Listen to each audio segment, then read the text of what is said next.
Bonjour à tous, Valentin Pinault de We Get Funded, enchanté. Aujourd'hui, on a un invité d'exception, Dylan, qui est trader propre firme. Voilà, alors chez We Get et pas que, et qui est dans l'univers de trading depuis des années, qui a aussi sa communauté avec ses élèves, sa format. Donc un podcast qui va être super intéressant. On va pouvoir parler monde du trading, monde de la propre firme en général. On a la chance en plus d'être tous les deux au même endroit, au même moment, à Bali en ce moment. Donc, on pourra même parler un petit peu de voyage, de nos vies, de plein de choses. Donc, ça va être vraiment très, très sympa. En tout cas, merci d'être là, Dylan. Avec plaisir. Je pense qu'on va passer un très bon moment. Je te laisse un peu te présenter pour que les gens savent ce que tu fais, comment tu le fais et tout ça.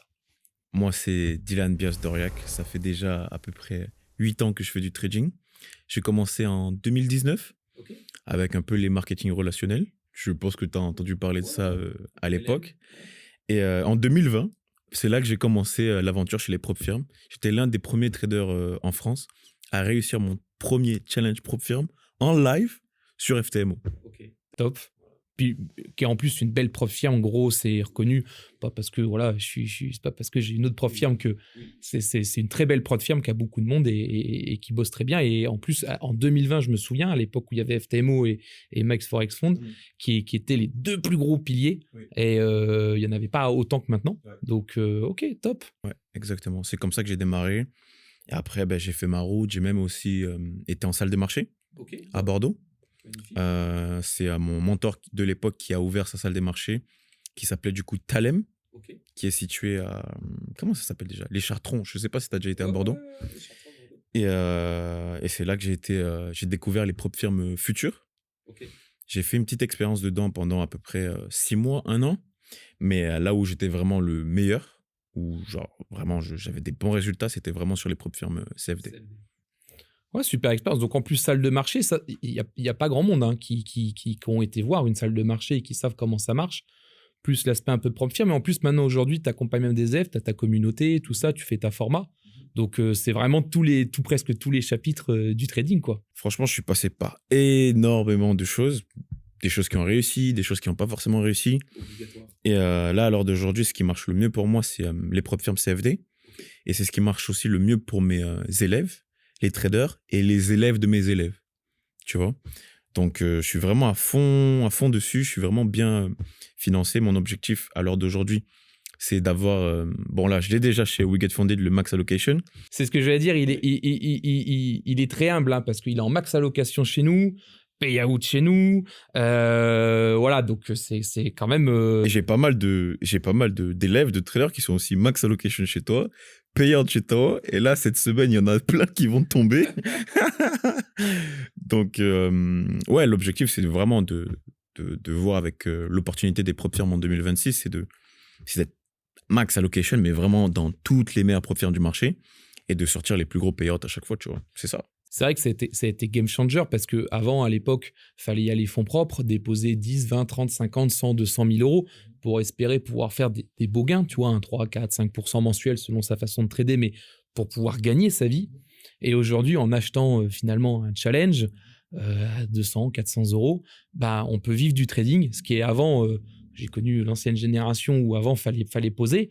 C'est pas le même risque, c'est pas la même façon de trader aussi parce que quand tu poses 50 ou 100 000 à toi, je peux te dire que quand tu cliques, voilà. Donc ça a décomplexifié un petit peu le métier et ça a permis en fait aux gens de pouvoir vivre de leur trading sans avoir des fonds et prendre des risques de dingue en allant à la banque, en vendant des choses, voilà, et tout simplement en passant un challenge et après en pouvant se rémunérer. Donc c'était game changer. Tout ce que tu dis, c'est... J'ai l'impression que tu parles de mon expérience personnelle parce qu'en fait, quand j'ai démarré, il me restait que 500 balles. Tu vois, il me restait vraiment 500 balles. J'avais le choix entre soit payer mon loyer ou soit me payer un challenge propre firme. Et j'ai pas hésité 2 fois. J'ai payé un challenge propre firme. C'est là qu'après 4 ans, après 40 échecs sur les challenges propre firme, j'ai réussi mon premier challenge, fait mon premier payout à 3200 et quelques. Et c'est là qu'après, j'ai continué d'enchaîner. J'ai juste répété ce qui fonctionnait déjà pour moi. Et après, je l'ai enseigné à d'autres personnes, tu vois.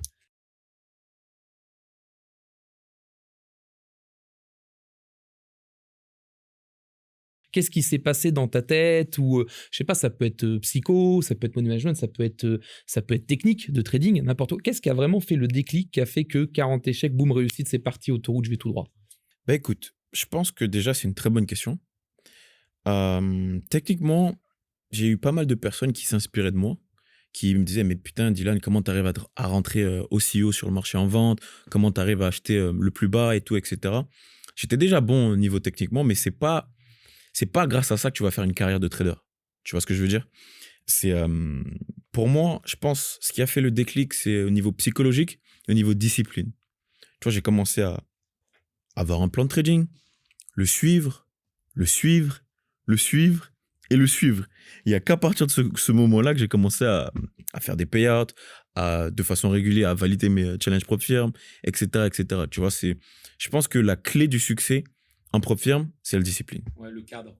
C'est-à-dire, il y a beaucoup de gens, pareil aux gens qui nous regardent, faut se dire que beaucoup mettent la technique en top 1 priorité, mais finalement, des techniques et des façons de trader, on en reviendra après, il y en a plein, avec plein de méthodes. Et ce qui fait la réussite, et on le voit partout, et on le voit sur nous, tous les traders qui sont chez nous et qui payent out régulièrement, c'est le cadre. C'est le money management, sa discipline, c'est le suivre un setup. Si on commence à toucher au SL dans tous les sens, au TP et tout, ça peut pas tenir. C'est impossible. Et c'est pour ça qu'il y a pas mal de traders qui sont frustrés sur les prop firm et disent oui, il y a trop de règles, il y a trop de règles, blablabla. Mais en fait, si toi-même dans ton trading, tu n'es pas discipliné, comment tu peux espérer gagner de l'argent sur le long terme? C'est pas possible. Même sur un compte propre, même si tu n'as pas de règles, si tu n'es pas discipliné, tu vas jamais faire d'argent. Non, puis en plus, c'est la réalité du business model. Nous, on s'en cache pas chez We Get Funded, c'est que la réalité, c'est quelqu'un qui achète un challenge à 250 euros, 500 euros, peu importe. Quand il paye out des 2, 3, 4 000 euros avec un challenge qui va peut-être garder 3, 4 mois, la gain, elle est sur ceux qui vont pas y arriver. Exactement. Plus que sur ceux qui vont y arriver, même s'il y a l'outil de couverture et tout ça. Et c'est là où ça fait le tri. Donc demain, les gens qui vont voir une propre firme et qui vont l'ouvrir, il n'y a pas de règle. Ça sent pas très bon. Bah non, c'est les prop firm qui payent pas ça. Ça va être trop compliqué. C'est le business model. Faut qu'il y ait de l'échec pour qu'il y ait de la réussite. Et donc, il y a un tri psychologique, il y a un tri de cadre. Et là, c'est les personnes qui sont sujets au tilt, à tous ces trucs-là qu'on connaît, quoi. C'est un peu la même chose. Enfin, c'est la même chose. C'est le trading, c'est quoi? C'est qu'il faut bien que quelqu'un perde de l'argent pour que tu en gagnes. On est bien d'accord. C'est les traders disciplinés qui se payent sur les traders qui sont pas disciplinés. On est bien d'accord. Pour qu'il y ait un gagnant, faut qu'il y ait un perdant. Et moi, je pense que si tu es un trader discipliné, tu as une bonne technique, tu as une bonne psychologie, les prop firms, c'est la meilleure opportunité en 2026 pour toi. Mais vraiment. Ouais, et puis alors en plus, nous, on se connaît perso, donc j'ai des petites infos que voilà, sportif. Donc, tu as ce truc-là de la rigueur avec aussi le sport et qui a dû t'aider en trading, mine de rien, parce que on peut comparer un peu le trading au sport de haut niveau en termes psycho, émotion, adrénaline et tout. Et je pense que c'est même ça a dû t'aider, tu vois, dans le trading. Ben, tu as raison d'ouvrir la porte sur ça parce que moi, ça fait à peu près depuis combien de temps depuis que je suis jeune, je fais du foot de façon... comment dire, au moins 3-4 fois par semaine. Et ça m'a permis de développer une certaine discipline dans mon cadre de vie, dans mon éthique de travail, dans mon hygiène de vie. Et après, bon, comme tu sais, je suis aussi Muay Thai fighter. J'ai fait des combats pro. Je suis à 2 euros d'ailleurs, je suis undefeated. Tout ça, là, ça m'a vraiment permis de mettre un cadre dans mon trading. Et ça devient beaucoup plus facile au quotidien de suivre tout ça, tu vois. Je me réveille tôt, je mange bien, je prie également.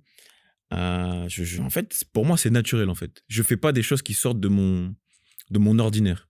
Ouais, c'est complètement ta routine et tu as tout cadré. Et c'est ce qui permet que devant un écran et devant les marchés, devant les bougies qui bougent, il n'y a pas d'émotion.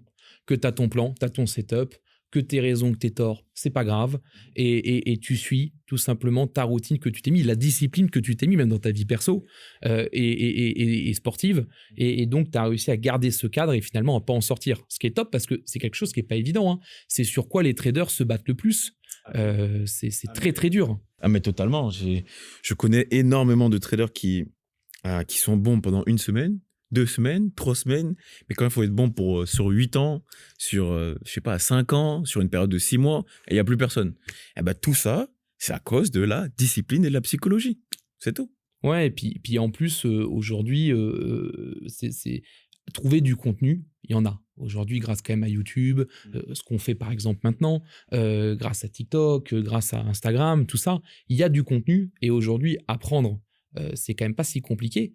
Mais on va apprendre quoi sur YouTube, sur TikTok? On va peut-être apprendre la technique, on va apprendre des choses, mais pour aller se mettre les conditions mentales de devenir tout simplement en profit et d'y rester, parce que ça peut arriver aussi un peu de chance, Ouais. mais d'y rester pour faire une carrière long terme, et ben là, c'est des gros sacrifices personnels Ah oui. et c'est un combat avec soi-même Ah et oui. qui n'est pas évident. Ah mais oui, mais là, j'ai l'impression qu'à chaque fois que tu parles de moi, de ma vie. Pourquoi? Parce que du coup, moi, juste avant que je réussisse mon premier challenge, qu'est-ce qui se passait? C'est que tous les matins à 7h49, mais tous les matins à 7h49 pendant 6 mois, je me réveillais, je me pointais devant le marché, je faisais mes analyses en live avec mon mentor de l'époque. Et en fait, j'étais vraiment discipliné, je voyais pas ma famille, j'allais pas au sport, je mangeais que la même chose, que de la merde à l'époque. Je voyais pas mes frères, je regardais pas de football à la télé, j'étais vraiment, mais Dans une bulle. j'étais dans ma bulle, tu vois, et je pense que c'est ce qui m'a permis de step up. Tu vois, si j'avais pas fait ce genre de sacrifice, je pense pas qu'à l'heure d'aujourd'hui, je serais devant toi, là, tu vois. Ouais, c'est des sacrifices qui sont bons parce que c'est aussi quelque chose qui est pas évident. Le trading, c'est pas quelque chose qu'on peut parler avec son père, sa mère, son frère, ses potes. C'est quand même un truc très à part. Il y a toujours le truc un peu aussi, ouais, bah, tu gagneras jamais, ouais, tu n'y arriveras pas, et nanana, et c'est du scam, et ça marche pas, et nanani. Bon, voilà. Et donc, finalement, on sait pas trop à qui parler, à qui se livrer, donc on se renferme un peu. Et là, souvent, il y a deux solutions. Soit ça step comme toi, tu as eu et comme tu as fait, ou soit là, ça part tilt et on se renferme et on est dans un très très mauvais cycle. Et c'est pas évident de trouver ce truc-là et d'aller se dire, ok, maintenant je me concentre, ce truc-là, je vais y arriver, je vais tout mettre pour, je vais travailler sur moi-même et je serai le meilleur. Et c'est pas évident. Et j'ai été très dur envers moi-même, hein. Par rapport à ça, j'ai été vraiment très dur envers moi-même. Désolé, mais je vais le dire devant la caméra. Je me disais que si je réussis pas, je suis une pute. Tu vois, si je réussis pas cette fois-ci, je suis une pute. Il faut vraiment que je me respecte. Je respecte ma famille parce que derrière, je le faisais pas uniquement que pour moi, tu vois. Je faisais aussi pour eux. Que je respecte aussi mon mentor, que je respecte mon temps, que je respecte, en fait, l'opportunité que j'ai à l'heure d'aujourd'hui. Et quand tu te prends au sérieux, quand tu fais les choses de façon, comment dire, avec de l'art et quand tu vises l'excellence, mais derrière, tu attires la réussite. Ouais, à un moment Tu vois. donné, ça paye. Ça paye, ça paye. Ça a mis du temps pour moi, hein. Comme je t'ai dit, ça a mis au moins à peu près 4 ans. J'ai dû échouer 40 challenges propres firmes. Mais avant de réussir mon premier challenge, j'ai dû échouer mon 40. Ah, punaise. Quand, quand j'y repense, ça me rend émotionnel, mais je suis vraiment content. Je suis vraiment content. Ouais, ouais, parce que après, quand tu regardes un peu ça dans le rétro et tu te dis, putain, ouf, c'est vraiment cool, quoi. Et j'ai pas abandonné, j'ai pas baissé les bras et aujourd'hui, j'y suis arrivé, j'y suis. Et ça permet aussi de rester. Parce que de se dire, ce que j'ai vécu, jamais je le revivrai. Ah, ben ça, c'est sûr. Ah, mais ça, c'est sûr. Bon, si ça arrive, comment dire, si par exemple, je perds tous mes comptes Funded, Ça peut arriver. ça peut arriver. Mauvaise passe de trading. Oui, admettons que je perds tout, ben, sachant que je l'ai déjà fait une fois, je peux le refaire une deuxième fois. Bien sûr. Tu vois, donc c'est pas un problème par rapport à ça. Petite question, parce que les gens ils aiment bien savoir de temps en temps, c'est quoi le plus gros mur que tu as pris en trading? Tu vois, ça peut être, je dis ça parce que il y a quand même, c'est un marché qui est pas si évident. On voit tout, il y a du signaux, il y a du copy, il y a de la propre firme, il y a les fonds propres, il y a aussi la crypto, le trading de crypto, tout. C'est quoi le plus gros mur que tu as pris en trading? Et parce qu'on en a tous pris, hein, je veux dire, un trader qui dit qu'il a jamais perdu, voilà, on a tous eu le droit. Quand tu dis gros mur, c'est mon plus gros obstacle, c'est ça? Ouais, ton plus gros obstacle et là où tu t'es vraiment confronté à du dur, peut-être là où tu as perdu de l'argent, plus grosse perte, plus gros obstacle, le truc qui vraiment t'a marqué d'un point de vue négatif dans le trading. Moi, je dirais plutôt, bah, mon plus gros obstacle au début, c'était le manque de capital, Ok. tu vois? C'est ce qui freinait en fait mes performances parce que sur un compte propre, je faisais pas mal de performances, j'étais bon, je faisais de l'argent, mais je pouvais pas forcément vivre de mon trading, tu vois? Donc, mon plus gros obstacle, dans un premier temps, c'était le manque de capital. Et du coup, bah, d'où les propres firmes, tu vois. Deuxièmement, je dirais, j'ai eu de la chance parce que j'ai rencontré mon mentor très tôt, très jeune, directement. Donc, du coup, tout ce qui est apprentissage et tout, etc., j'étais vraiment sur la meilleure, mais la meilleure voie. Ouais, donc tu t'es formé correctement tout de suite et t'as pas connu les dérives un peu obscures du trading qui a beaucoup. J'ai pas connu les signaux de merde, j'ai pas connu les formateurs qui prennent ton argent, les formations de merde, les promesses de merde. J'ai vraiment pas pu connaître tout ça, tu vois. Et les brokers de merde, bon, il y en a toujours, tu vois ce que je veux dire. Les propres firmes de merde, j'en ai vu aussi, comme MyForexFund. Ouais, qui a fermé avec l'argent de tout le monde, les comptes financés, les payouts. Ça a fait beaucoup de mal à pas mal de traders que je connais, des élèves aussi. Ah bah pendant 2 mois, j'entendais que ça, on voyait que ça. Et c'est vrai qu'il y a des gens qui vont peut-être pas comprendre, mais quand on a passé 2 mois à passer un challenge, qu'on est financé, qu'on va cliquer sur le bouton payout, qui est le Saint Graal, quand tu t'as passé tout le temps et que d'un coup, 404, la page, elle est rideau, et qu'on te dit non, c'est fini. Mentalement, il y en a qui ont dû vraiment peiner avec ça. Moi, je connais des gens qui étaient max allocation, qui avaient du 400, du 500 chez eux et tout ça, et que tu prends vraiment un énorme coup parce qu'il faut recommencer ailleurs. C'est pas évident. Bah, du coup, tu t'as parlé d'un sujet intéressant, c'est l'environnement. C'est les partenaires avec qui tu travailles, c'est les brokers que tu utilises, c'est les élèves avec qui tu travailles. C'est tout ça là, moi j'ai eu de la chance parce que moi je me suis pas fait avoir par MyForexFund, tu vois, parce que je sais pas. J'ai coup de chance, je me suis pas fait avoir, j'étais pas fond d'être chez eux.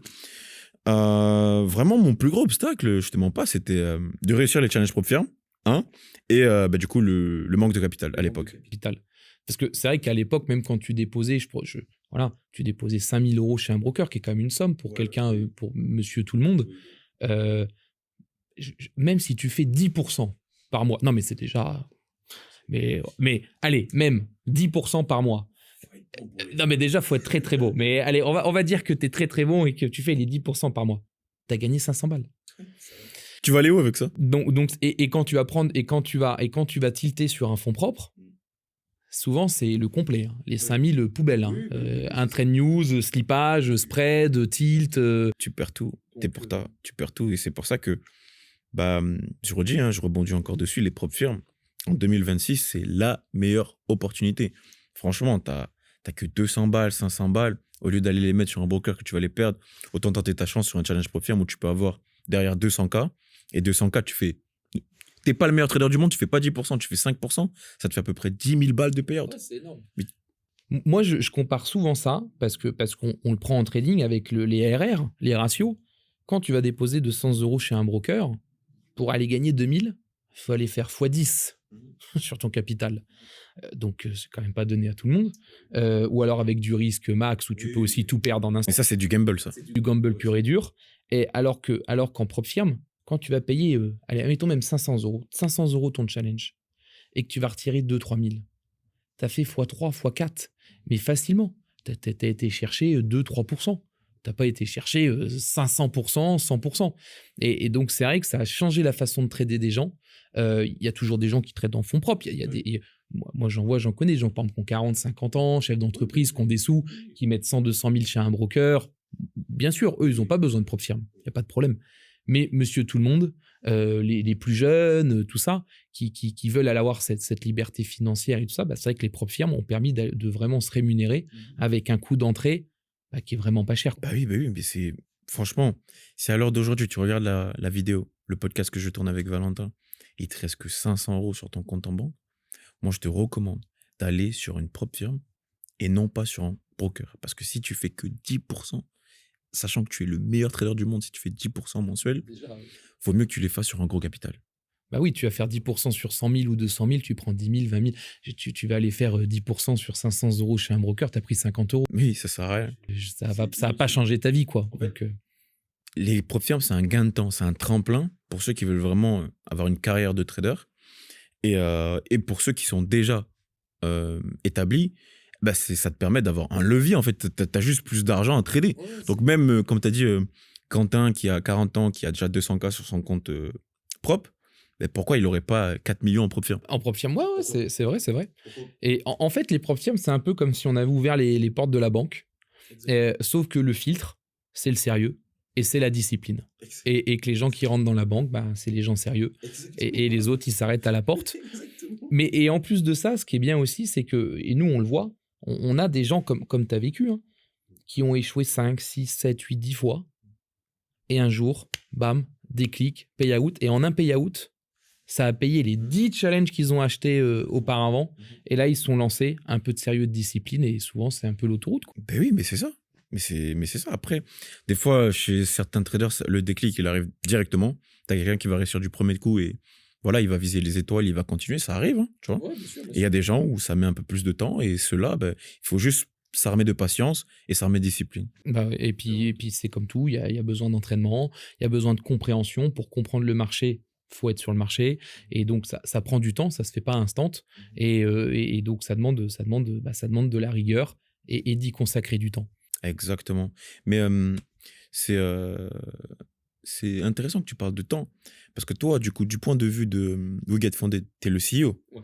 Ça te prend pas trop de temps dans la journée, tout ça? Aujourd'hui, j'ai la chance déjà que j'ai une très belle équipe. D'ailleurs, coucou et merci à eux, qui permet de gérer toutes les affaires courantes. Après, effectivement, ça demande beaucoup de temps. Aujourd'hui, on a besoin d'être à jour d'un point de vue technologique. On a aussi des outils internes de couverture, d'analyse, qui demandent à être très, très bien maintenus et analysés tous les jours. On a aussi une autre chose, hein, qui est réelle pour les propres firmes, qui est le marketing, parce qu'on reste aussi un SaaS comme un autre et un produit comme un autre. Donc, il faut qu'on soit visible, ce qui nous oblige à gérer toute la partie marketing. Et en plus de ça, la partie technique, développement pur et dur. Pour ça, on a un CTO qui gère la technique. Et la partie interne, support, SAV, compréhension client. Il y a la partie aussi flux, parce que mine de rien, une propre firme, c'est des flux dans les deux sens, c'est du chiffre d'affaires qui rentre. C'est aussi forcément des payouts à gérer, des virements, tout ça, d'aller regarder un peu tout ça. Donc, ça prend beaucoup de temps dans une journée. La chance qu'on a aujourd'hui, c'est que ça fait 3 ans. Ouais. Donc, on a des équipes qui travaillent avec nous depuis maintenant longtemps. Donc, tout le monde est un petit peu rodé dans ses missions. Et ça permet que tout le monde sait ce qu'il doit faire, comment le faire et comment bien le faire. Mais non, sur une journée, ça occupe. Hein. Tous les matins, je me lève, check des mails, check des notifications, nous, internes à l'équipe, sur nos missions, ce qu'il y a à faire, ce qu'il y a à surveiller. Voilà. On va regarder aussi les tâches de la semaine, que ça soit d'un point de vue technique, marketing, financier.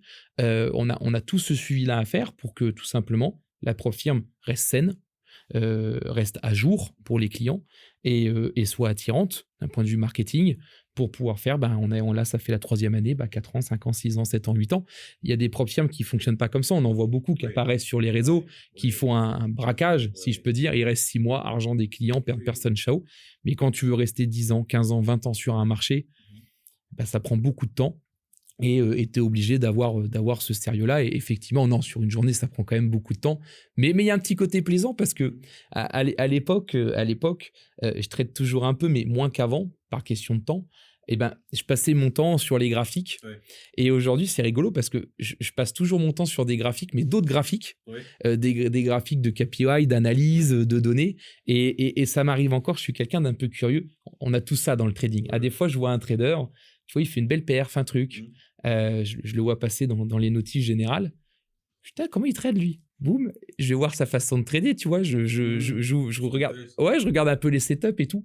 J'ai encore ce truc-là par curiosité et tout. J'aime bien voir ça. Je dis, ok, putain, pas mal. Wow, il a acheté le plus bas du jour.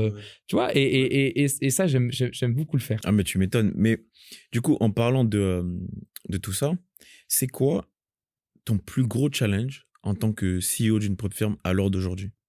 Le plus gros challenge aujourd'hui, il y en a 2 réellement. On a un challenge qui est parce qu'on reste une entreprise qui est de séduire et plaire. Oui. Voilà. Donc parce qu'on doit chercher des clients, donc on doit plaire, on doit séduire, on doit suivre un petit peu l'orientation marché. Par exemple, chez nous, on a enlevé les règles de news, on a enlevé les SL obligatoires.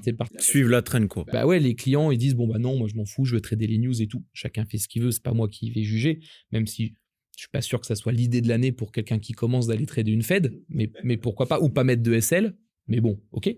Donc il y a cette partie-là, séduction, qui est une très grosse mission pour une propre firme, d'aller prendre des clients. Et la deuxième, c'est tout simplement d'être à jour de faire attention au KPI, de faire attention à ce que les traders font, de la couverture pour que les traders soient payés et que ça reste en bonne santé. Donc, on a la partie acquisition qui est une très grosse priorité et la partie tout simplement vie, société, qui est aussi la priorité. Et c'est ça tous les jours pour pouvoir tout simplement avancer et avoir une vision long terme. Parce que quand tu dis je dois encore être là dans 5 ans, ça veut aussi dire qu'est-ce que les gens ils vont aimer dans 5 ans. Et je vois, on en a tiré quelques constats. Je donne, tu vois, c'est un peu des infos qui ne sont pas encore publiques. Donc voilà, on va mettre en place des concours de trading parce qu'on voit qu'il y a des gens qui veulent aussi cette façon-là de trader, de pouvoir se connecter, payer 20 balles, 50 balles, de faire un concours face à 200 traders, le gagnant il prend un gros prize pool et tout, de faire ça. On s'est rendu compte aussi que We Get Funded, on avait aussi un rôle de mettre en avant nos traders, nos bons traders, tu vois, par exemple, ton cas qui fait du payout, qui est max allocation. Donc on veut aller faire une chaîne live YouTube où les gens vont pouvoir venir trader en direct, qui vont pouvoir les montrer leur façon de trader. Ça, c'est ce que... Et bah ouais, parce que les gens, ils ont besoin de se repérer aussi. Aujourd'hui, dans le flux de propres firmes, il y a des sérieuses, il y a des non sérieuses. Et pour aller trier, je trouve que c'est notre rôle d'aller faire ça. Et quand les gens ils vont aller sur YouTube, sur TikTok, peu importe, sur Twitch, regarder le live et qui vont voir des clients passés, des traders passés, des formateurs qui montrent un peu leur setup, leur façon de trader du London de l'après-midi, les US, tout ça, du gold. C'est là où on va leur parler. Okay. Parce qu'un trader, on lui parle en tradant. Et nous, une prof firme, vu qu'on est un SaaS, on ne trade pas. Donc, on ne leur montre pas réellement de trading. Et je trouve que c'est un non-sens et que c'est à nous de remettre le métier dans le métier et à des traders, leur montrer du trading. Je vois ce que tu veux dire. J'ai une autre question pour toi. Toi, qui sais, que j'espère que tous nos auditeurs sont au courant, que plus de 90% des traders, voire même 95% des traders perdent de l'argent et que 95% des traders échouent leur challenge propre firme. Qu'est-ce que tu dis à ceux qui disent « Ouais, les propres firmes, c'est une arnaque parce qu'en fait, ils gagnent de l'argent sur les pertes des clients. Pourquoi ils ne gagnent pas d'argent sur le pourcentage que génèrent les traders gagnants ?» Qu'est-ce que tu as à dire sur ça? En fait, c'est simple. C'est un effet de masse. Si les stats de trading général étaient que 95% des traders étaient gagnants, le business model serait différent. On irait gagner des sous sur le profit split, sur l'outil de couverture, on irait gagner nos sous là-dedans. Aujourd'hui, la stat, elle est que les gens perdent. Donc nous, on n'a pas de choix. Si on veut gagner de l'argent, on est obligé de gagner sur la masse. La masse, c'est les perdants. Donc forcément, là, on est obligé que notre business model soit sur les perdants. Après, pour les gens qui n'arrivent pas à comprendre ça, c'est simple. Une propre firme, c'est pas l'abbé Pierre, c'est pas un organisme de donation. On n'est pas là pour donner de l'argent aux gens. C'est pas vrai. On est une entreprise. Nous, on doit gagner notre vie. C'est comme ça, point. Et pour ça, il y a un tri. Le tri sur une propre firme, c'est la phase de challenge. C'est ce qui va permettre de faire, comme tu disais, qui est le système de l'entonnoir, où tu as 100 personnes, 100 billes qui arrivent. Il n'y en a que 10 qui vont arriver en funded, et sur les 10, peut-être que 4 qui vont faire un retrait. C'est comme ça, c'est le jeu, et ça peut pas être fait différemment. Aujourd'hui, par exemple, je vais prendre des organismes bancaires, on va prendre le Crédit Agricole. Allez, cadeau. On va prendre le Crédit Agricole. Quand ils reçoivent 1000 dossiers de prêt, ils vont pas financer les 1000, hein, parce que le mec, il est gentil, ça marche pas. Ils vont regarder les datas, donc les fiches de paie, qu'est-ce qu'il a, ce qu'il met de côté, ses dépenses aussi. Les banques ont des notes internes, des scores. Si le mec, il met sa CB que dans des casinos et dans des distributeurs, la note bancaire, elle va pas être terrible. C'est pas à lui qu'on va vouloir prêter de l'argent. Si c'est pour finir sur steak et envoyer tout sur un match Real Madrid-PSG, ça va être compliqué. Donc finalement, une banque, elle va noter son client avec un score. Elle va étudier les KPI qu'elle a dans sa possession, donc ses documents, ses relevés de banque, son salaire, sa vie, et elle va dire, je peux lui prêter, je peux pas lui prêter. Parce que si je lui prête, il va me rembourser, il va pas me rembourser. Une prof, c'est pareil. Nos clients, ils viennent, on a un score, le client, il est bon, le challenge, financé, on pourra le payer. Parce qu'on a fait le travail avant. Donc c'est un petit peu tout simplement ce qui se passe dans tout. Et de dire... j'entends certaines profs firmes qui disent non, mais nous, on gagne d'argent avec ceux qui réussissent. Bon, s'il y a des gens qui y croient, tant mieux. Mais c'est pas vrai. Effectivement, on gagne de l'argent avec ceux qui échouent. C'est comme ça. C'est les statistiques. On peut pas se battre contre. Donc, voilà, on existe aussi grâce à ça. Et concernant, du coup, là, parce que là, on a parlé de ceux qui échouent et tout, c'est votre business model. Et franchement, ben, c'est saluable. Tu suis la trend, toutes les propres firmes, mais en fait, c'est ce qu'ils font. On suit la data et les stats qui font qu'il y a plus de perdants que de gagnants. Donc, en fait, c'est simple, hein. Aujourd'hui, une propre firme, elle a des avantages maison. Comme un casino, quand on rentre dans un casino. Les avantages maison, c'est les règles. Quand tu vas aller à la roulette dans un casino, c'est le 0, l'avantage maison. Nous, c'est les règles. Donc, c'est ce qui permet de faire le tri. Et ça peut pas être autrement. On est bien d'accord que ceux qui respectent les règles gagnent de l'argent. Ceux qui respectent les règles, déjà d'une, gagnent de l'argent. De deux, la réalité, c'est que si déjà tu n'es pas capable de respecter les règles dans une propre firme, moi je leur demande dans ces cas-là de me montrer leur trade record en fonds propres. Parce que si tu n'y arrives pas en propre firme, je vois pas pourquoi tu y arriveras en fonds propres. Il n'y a pas de logique. Donc en fait, si tu n'y arrives pas en propre firme, tu n'y arriveras pas en trading. Voilà, point. Maintenant qu'il y ait des gens qui disent « Non, mais moi, je veux pas de propre firme parce qu'ils ont 100 000, 200, 500 000, 1 million à mettre eux-mêmes en fonds propres. » Je comprends, il n'y a pas de problème. Effectivement, hein, les fonds d'investissement, ils ont besoin des propres firmes. Ils tradent les marchés, bien sûr. Mais c'est pas le cas de tout le monde.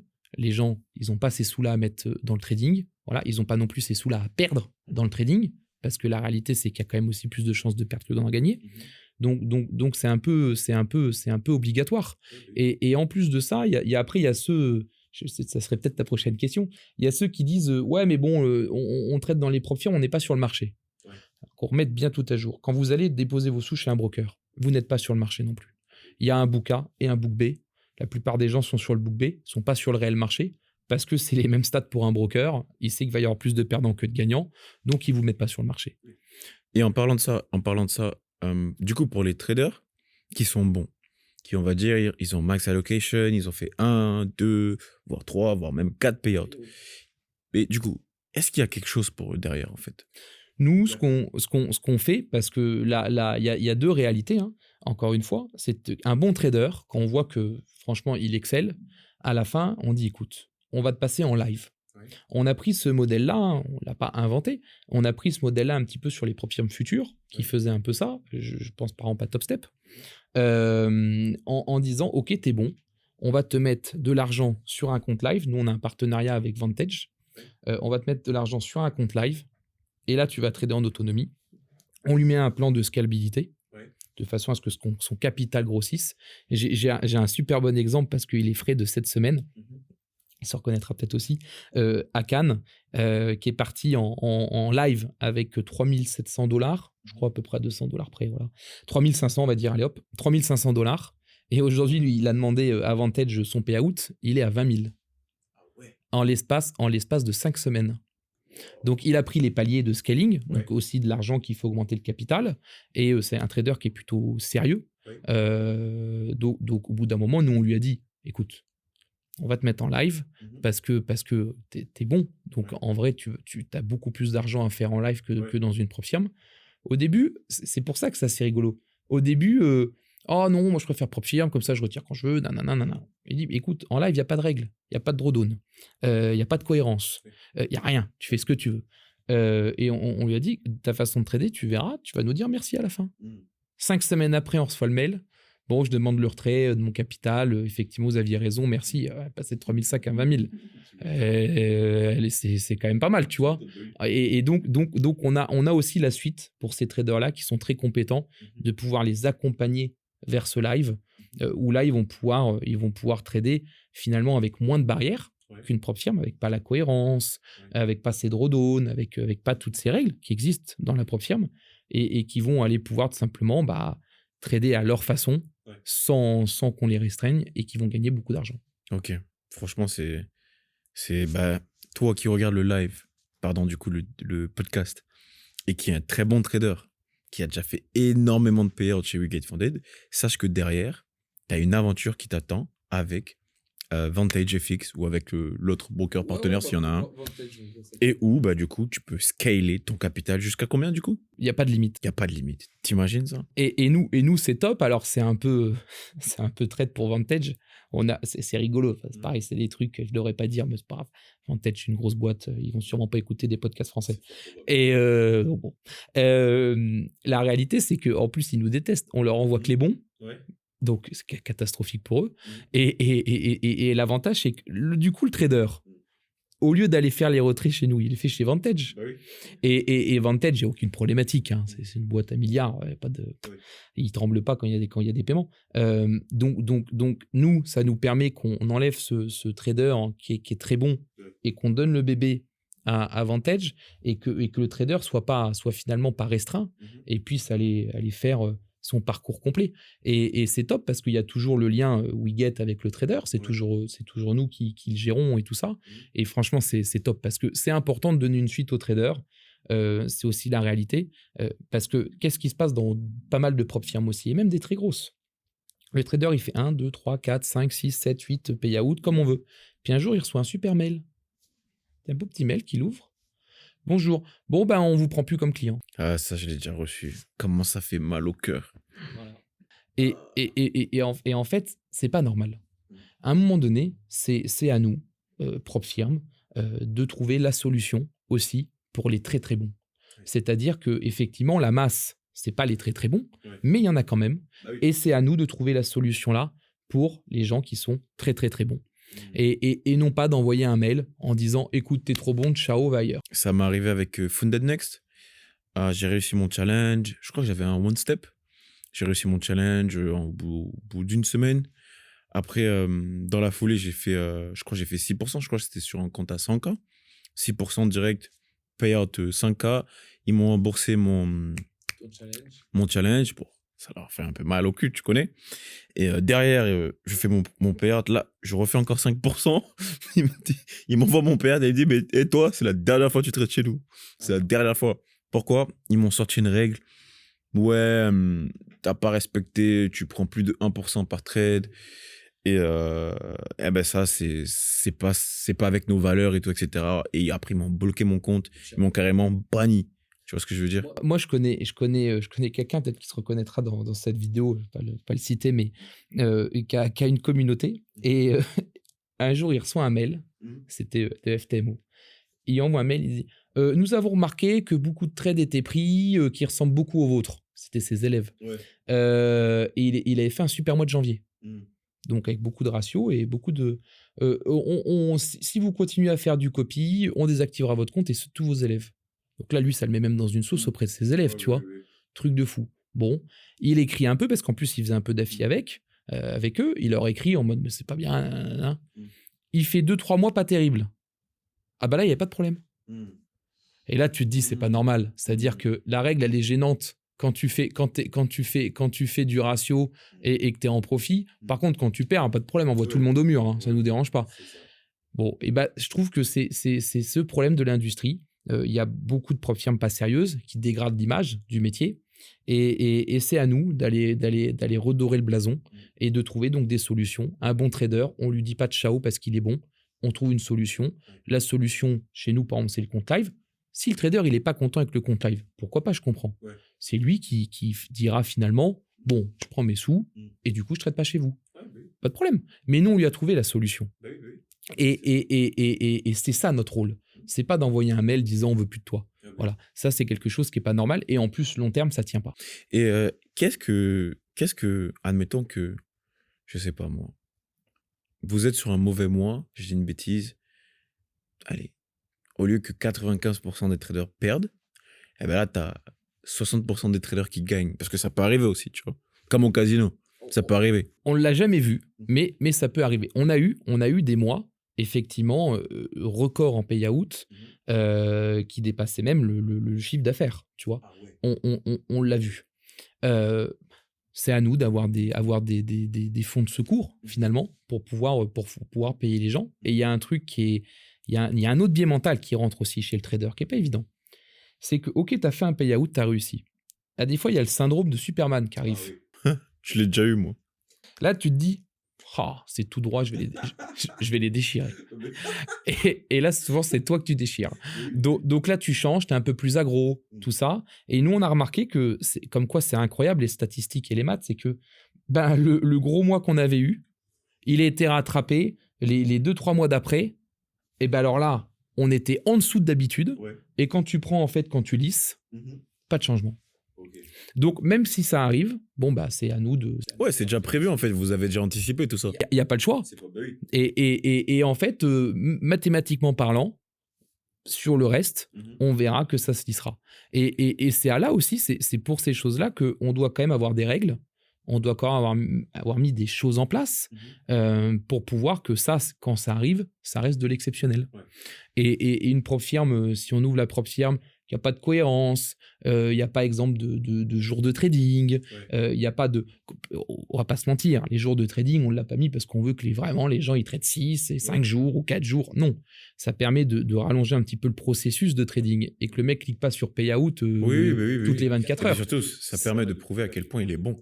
C'est obligatoire. Bah oui, si tu vas pas.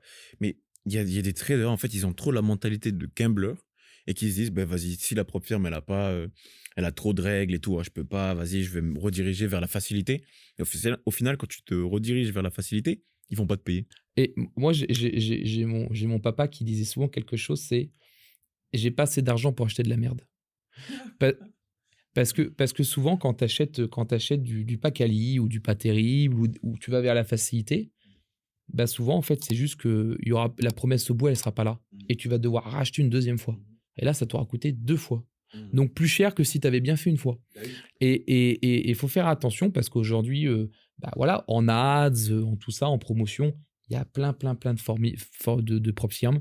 Il y a plein de choses qui existent sur le marché, qui ont des fois très peu d'historique, qui n'ont pas eu beaucoup de traders, qui viennent d'arriver, qui font un gros marketing, qui prennent des sous et qui partent. Ouais. Et ça, c'est tous les jours, des nouvelles propres firmes qui arrivent. Mais il y en a à peu près, si je dis pas de bêtises, il y a à peu près 500 propres firmes actives. Ouais, et la part de marché, je crois qu'ils ont généré en 2025 à peu près 200 millions de dollars. Ouais, les propres firmes, c'est vraiment l'opportunité de 2026. C'est énorme. Ah ben, et je pense que ça va continuer à grandir dans le temps, qu'on est qu'au début en fait. Tu vois, je pense que dans 10 ans, on sera peut-être à 2 milliards de parts de marché. Genre. Moi, je pense vraiment qu'il y a plein de choses qui vont arriver. Les propres firmes, un peu comme nous, on veut le faire, elles vont commencer à faire un peu de live en invitant des gens, comme un peu des émissions, comme on fait aujourd'hui, par exemple, tu vois, du contenu un peu sympa. Elles vont aller, je vois, par exemple, vers des concours. Par exemple, à des gens qui veulent quand même un peu s'éclater aujourd'hui. Bon, il n'y a pas grand-chose à faire sur le marché. Tiens, j'achète un concours 20-30 balles et je vais me challenger. Et on va aller vers d'autres petits métiers. Qui sont toujours en lien avec la propre firme, mais je pense qu'effectivement, ça va grossir de par la proposition, de par les métiers, et que ça va encore continuer à prendre de la part de marché, parce que beaucoup se sont rendus compte qu'avec 500 € chez un broker, ça allait être compliqué. Ah bah oui, je l'ai fait moi-même, hein, et je vous le dis, hein, c'est pas viable en fait sur le temps. Je connais des gens qui ont réussi à passer, alors je dis des gens, j'en connais qu'un en fait, il a réussi à passer de 1500 $ à peu près à 150 000 $ en 6 mois. Incroyable. Mais c'est le seul. Ouais, c'est incroyable. Et c'est mon mentor. C'est le seul. C'est le seul. Je connais personne d'autre. Les autres traders que je connaisse qui ont, on va dire, une belle carrière, c'est que des gens qui ont réussi sur propre firme. En fait, en fonds propres, il y a le fait d'être surdoué en trading, plus quand même aussi une petite part de chance, parce que vu que tu n'as pas beaucoup de capital, faut pas te tromper au début, donc tu as tout cet engrenage-là, et c'est vraiment pas évident. Des histoires, quand on est dans le monde du trading, comme toi et moi, franchement, on n'en connaît pas beaucoup des gens qui en fonds propres ont fait des exploits, quoi. Voilà, il y a des gens qui choisissent l'institutionnel, qui vont être traders pour des entreprises, pour tout ça, voilà, avec des systèmes de bonus et tout, pourquoi pas. Mais ceux qui tradent à leur compte, c'est propre firme. Il n'y a pas 10 000 autres solutions. Et l'autre solution, elle est tellement risquée que finalement, propre firme, dans tous les cas, c'est mieux, quoi. Écoute, en tout cas, franchement, je pense que c'est ça qui est bien avec ces concepts de podcast sur les échanges. C'est comme on voit, c'est pas scripté, on échange en pure détente. Et je trouve que les gens là-dedans, toi, ils ont plein d'infos à prendre, et que c'est peut-être ça qui vont aussi leur faire passer le cap mentalement du biais psycho, grâce à des histoires, à des vécus de gens qui sont passés de j'échoue 40 à je réussis et je réussis et je réussis. Et tu vois, ça, c'est vachement important pour les gens. Je pense que c'est toi aussi ce que tu transmets à tes élèves. C'est l'inspiration, en fait. Il faut inspirer les gens avec le parcours qu'on a. Moi-même, j'ai été inspiré. Donc, je pense que j'inspire aussi certaines personnes qui vont, du coup, peut-être se reconnaître à différentes phases de la vie, même ceux qui ont déjà réussi aussi. Bien sûr, qui vont connaître toute cette étape. Exactement. Et c'est toujours un plaisir de faire des podcasts, hein, franchement. Je crois que Dylan, tu avais préparé des petites questions-réponses pour nous deux avec ton collègue qui est hors champ pour pouvoir rentrer un peu dans le vif du sujet, parce que quand on fait un podcast comme ça, on se livre, rien n'est préparé. Donc, il y a aussi des choses qu'on loupe un peu et des questions qui sont un peu intéressantes. Donc là, on va partir sur la partie questions-réponses. J'espère que ça va vous plaire. Donc, c'est parti. En fait, c'est simple. Je me lève le matin. Le premier check, c'est qu'est-ce qui s'est passé en fin de journée, le soir. Donc je rattrape un petit peu ce qui s'est passé le soir. Ça peut être des gens qui ont fait des demandes de retrait, des gens qui ont posé des questions au support. Toute la partie facile du travail est gérée par les équipes. Et ensuite, il y a de l'arbitrage à faire, certaines fois. Sur la partie arbitrage, tout simplement, on me tag un petit peu comme sur WhatsApp avec, si on mettait @Valentin, en clair, pour que les gens comprennent un peu. Et on va me poser les questions d'arbitrage sur lequel les équipes ne peuvent pas trancher. C'est pas dans leur délégation, ou c'est à moi de trancher. Donc, on va faire cette partie-là pour le soir. Ensuite, va passer deux autres étapes dans la journée. L'étape technique. C'est où est-ce qu'on en est de nos modifications techniques, développement. Je donne par exemple un petit exemple. Là, on veut incorporer une partie concours. Donc, ça nous oblige à revoir le front. Le front, pour ceux qui ne l'ont pas, c'est la partie design du site qui est connectée au back-end, la partie technique du site, donc le visuel. Et on va devoir intégrer toute cette partie concours, leaderboard, toute cette partie-là qu'on veut. On est aussi en train de revoir la partie complètement tableau, par exemple, de nos affiliate managers qui travaillent avec nous, de nos partenaires, toute cette partie-là. Et on fait un point technique de savoir, OK, où est-ce que ça en est les tâches, les missions, quand est-ce que ça va être livré, quand est-ce qu'on va pouvoir les tester. Ensuite, on passe sur le volet marketing. Donc là, on est déjà fin de journée. Ça peut être le moment où je vais aller manger au restaurant. Vous allez se deviner, je saute pas les repas. Donc là, je vais aller manger, petite coupure. J'ai aussi d'autres activités que je vais gérer avec mon WhatsApp sur d'autres business. Je reprends le début de journée. Là, on va aller sur la partie marketing.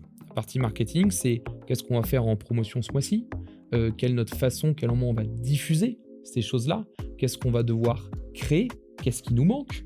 Il peut nous manquer des témoignages, des interviews traders, des interviews formateurs, plein de choses comme ça. On fait un petit peu le listing de ces choses-là, de qu'est-ce qui manque, de qu'est-ce que moi je vais devoir faire en tant que CEO, qu'est-ce que les équipes vont devoir faire, exemple Design Motion, cette partie-là. Par exemple, là, quand on va finir le podcast, il va falloir le monter, donc on va l'envoyer au monteur, toute cette partie-là.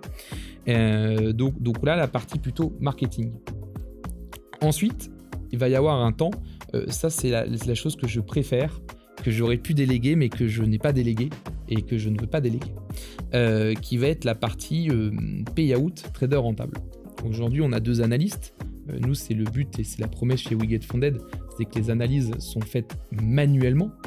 Voilà. Alors, on a des algos qui trient quand même, bien sûr, mais la validation reste manuelle. On revoit manuellement qu'est-ce qui se passe. Et là, c'est quelque chose que je fais avec mes équipes. J'arrive en fin de rendez-vous, pas faire croire aux gens que voilà, non. Eux, ils ont travaillé déjà 3-4 heures dessus. Je vais clôturer la dernière heure et demie avec eux en review.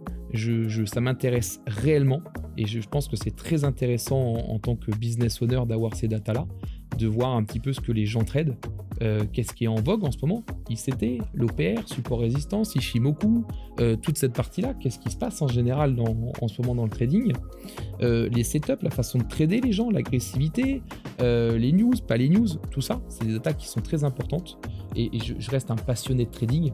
En plus, ça m'intéresse réellement, donc parce qu'on a beaucoup de data sur les traders. Donc, quand tu es passionné de trading, franchement, c'est un super moment, tu vois. Et là, on voit un petit peu leur façon de trader. Ça permet aussi de se rendre compte, une fois que ça c'est fait, on a validé. En fait, ça permet de se rendre compte aussi, et c'est ça qui alimente la chaîne, de bon, et ben là, par exemple, on a été trop dur avec cette règle. Là, on est peut-être trop souple. Donc ça permet aussi de rester toujours en éveil sur la partie réussite-échec des règles. Qu'est-ce qui est trop dur? C'est le cas, on a enlevé plein de règles chez nous parce qu'on était trop dur. Il y a peut-être des règles qu'on va aussi revoir, peut-être parce qu'on est trop doux. Et donc ça permet d'avoir ces choses-là et ça m'intéresse énormément. Je veux pas juste recevoir un rapport que j'ai à lire. Je veux être présent dans ce meeting-là. Donc voilà un petit peu comment se découpe la journée. Et c'est à peu près ça tous les jours. Et il n'y a que le samedi-dimanche où, comme pour tout trader, où là on est sur où c'est vraiment du un peu off parce que les marchés sont fermés. Donc là on n'a pas besoin de faire beaucoup de choses. Tu peux mettre à jour ta boîte mail, tes tags, quand même sur des choses à des fois où il y a du retard, hein, comme toute entreprise. On a aussi des missions où on est en retard. Hein. Des fois, quand on dit qu'il faut que ça soit fini le mardi, c'est fini le vendredi. Bon, voilà. Donc on va rattraper ça peut-être un peu le week-end, pendant que c'est plus calme. Donc voilà un petit peu une journée type. Et je dirais qu'on est plutôt vers 2017, 18, 19, 2020, comme ça, en ascension vraiment fulgurante de l'utilisation des prop firmes.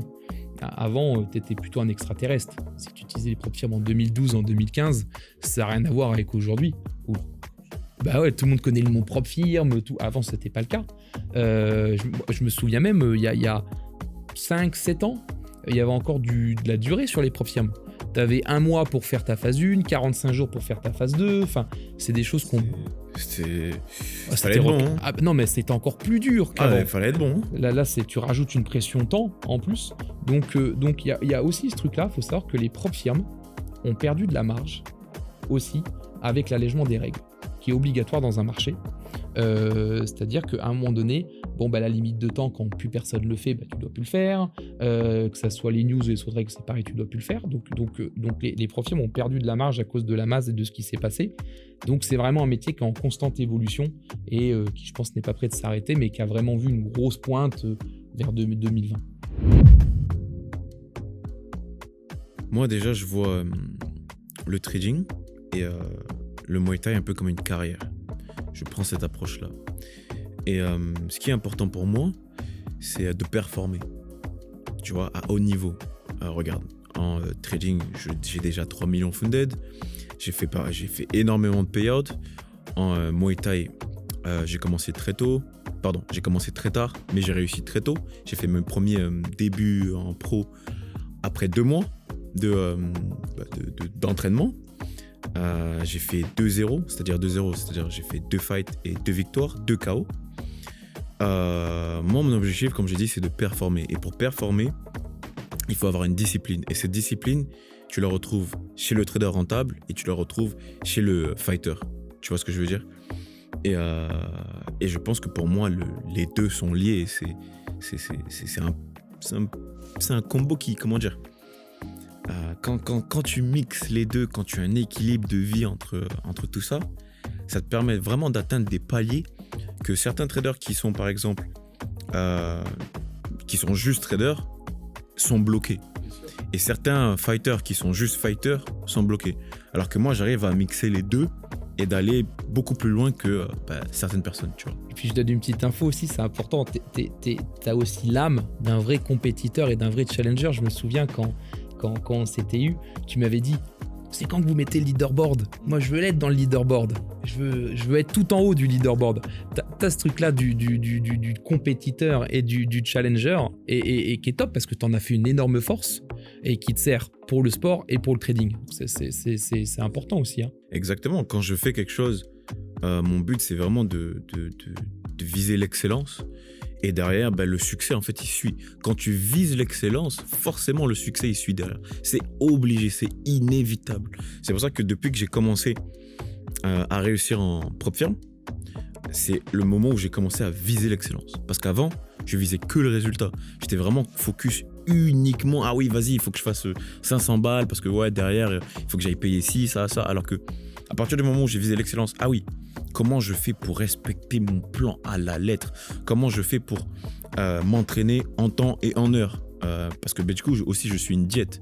Il faut savoir que en tant que fighter, j'ai dû perdre à peu près 12 kilos en 1 mois pour mon combat. C'est-à-dire que là, à l'heure d'aujourd'hui... C'est ça que je vais faire. La prochaine, je le fais avec toi. Ouais, on peut faire tous les deux. Non, vraiment, on peut le faire tous les deux. Je suis passé de 90 kilos Non, pardon. Je suis passé de 88 kilos à 77 kilos pour mon premier fight, alors que ça faisait 1 mois que je m'entraînais. Et derrière, il fallait vraiment que je sois discipliné sur ma diète, le moment où je dors, le recovery. Toutes ces choses-là, c'était vraiment hyper important. Tu ne pouvais pas négliger. Et c'est exactement le même pont qu'en trading. Tu ne peux pas négliger l'horaire de trading, par exemple. Tu ne peux pas négliger ton money management, par exemple. Tu vois, toutes ces choses-là, franchement, je pense que... Là, tu t'es mis un vrai cadre. C'est hyper important. Déjà, c'est sur la façon de trader. Premièrement, comment moi je vois ça, sur la façon de trader. Sur futur, tu peux faire que du day trading. Tu peux pas forcément faire du swing trading ou de l'intraday. Donc déjà, à partir de ce moment-là, ta stratégie, elle est différente. Aussi, les actifs qui sont mieux à trader sur les futurs. Je parle surtout des actifs comme le Nasdaq, le SP500 ou le Gold. C'est vraiment beaucoup plus agréable à trader sur les marchés futurs que sur les CFD. Par contre, là où je pense que les CFD, c'est beaucoup mieux, c'est au niveau des règles de trading. Tu vois, les règles de trading, elles sont vraiment incroyables comparées au prop firm futur où tu as déjà le end of the day drawdown, t'as le buffer, j'entends certaines personnes dire oui, mais c'est mieux les futurs, c'est mieux ça, pourquoi pas si, parce que les challenges sont moins chers, etc. Ben, regarde déjà, chez We Get Funded, les prix des challenges, ils sont pas aussi chers que FTMO par exemple. On est déjà en dessous de FTMO. C'est pour ça que je disais qu'FTMO, je trouve qu'ils n'ont pas tout à fait mis à jour. Et en plus de ça, en futur, la réalité qui est importante, c'est que souvent, même quand tu es financé, tu as encore une étape challenge à cause du buffer. C'est-à-dire que tu dois aller faire 1500, 2000 euros dans le vide qui vont rester là et que tu pourras pas retirer. Donc en fait, c'est comme si tu avais encore un challenge de 3-4% à réaliser avant de pouvoir faire du retrait. Donc c'est ce qui explique un peu les prix plus bas et tout ça, parce que grâce à ce buffer-là, ils arrivent à avoir beaucoup de gens qui n'arrivent pas à dépasser ce buffer-là et qui vont pas pouvoir retirer. Bah oui, du coup, t'as une épée de Damoclès en fait qui est au-dessus de ta tête. Après, moi je néglige surtout pas les prop firm futures. Je recommande, une fois que t'es, je sais pas moi, t'as déjà 1 million, 2 millions funded en futur, boum, tu peux passer aussi en CFD. Comme moi je fais. Je fais exactement les deux. Je trade le marché CFD et le marché futur. Tu vois, je suis vraiment sur les deux aspects. On vend un produit. Les gens ne font pas de dépôt. On vend un produit qui a un challenge. Donc c'est aux entreprises de donner un petit peu la data. C'est pour ça que c'est très flou. Aujourd'hui, on arrive à se rendre compte de ce que le marché donne et de la part de marché qui est en milliards, de par le fait qu'ils se sont rendus compte en prenant des datas de clics, de visites sur les sites, d'achat, de paiement grâce aux providers de paiement et tout, ils arrivent à stater ces choses-là. Voilà. Mais c'est flou parce que ça reste un produit et non pas un dépôt. Donc c'est pas évident de se rendre compte de ce qu'il y a sur le marché. Comme d'ailleurs chez les brokers, qui avec le book A et book B, c'est pas évident de vraiment se rendre compte de quelle est la part qui pèse sur le marché. En termes de chiffres, aujourd'hui, des propres firmes, je sais pas quel aspect tu veux un peu savoir, mais concrètement aujourd'hui, les propres firmes, je pense, vont rivaliser réellement avec les brokers. C'est-à-dire qu'elles vont arriver en face de brokers avec la même puissance qu'un broker. Parce que tout simplement, quand un client met 500 chez un broker et les perd, c'est rare de le revoir. En propre firme, le client, il va acheter un challenge à 250, il va le perdre, il va racheter à 250, il va le perdre, il va racheter à 250. Je t'attends de le réussir. Donc il y a plus de réachat que de redépôt chez un broker. Donc c'est pour ça qu'aujourd'hui, je pense qu'on va y arriver, où les propres firmes vont devenir plus solides que les brokers. Et je pense même, et on a commencé à le voir avec Topstep, qui a monté son broker, que les propres firmes aussi, les plus grosses, celles qui sont le plus longtemps sur le marché, vont arriver aussi en tant que broker et vont pouvoir proposer à leurs clients de les backup en tant que broker. Je pense que ça va arriver très prochainement. Écoutez, j'espère que ça vous a plu, que vous en avez appris beaucoup, que ça va beaucoup vous inspirer pour pouvoir accélérer dans votre trading. En tout cas, n'oubliez pas, n'abandonnez jamais. Formez-vous, progressez et tradez. Je vous dis à bientôt sur We Get Funded. Et pour tous ceux qui veulent rejoindre la plus grosse communauté de traders funded en France, n'hésitez pas à venir sur mes live trading. Moi, je trade directement en partage d'écran avec mes comptes funded et je fais des payouts en live. Voilà, tout simplement.